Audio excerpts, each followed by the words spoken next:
So you cannot believe how happy I am right now that I finally got this up. I had the help from my brother today. Thankfully, he was here. But yeah, it was really difficult to get the cable that I bought.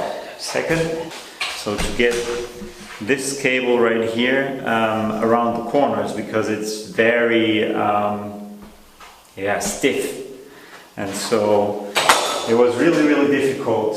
And I also was not sure if the connection from that wire to the wire from the lamp, which is a different wire, would work out well. And when the lights got turned on, I was so glad. I didn't film a lot of it because it started to get dark outside and I had the electricity out, so I could not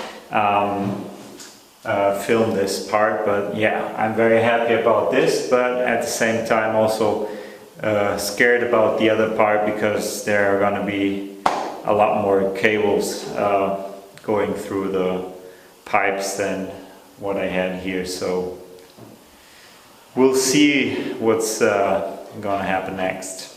Stay tuned.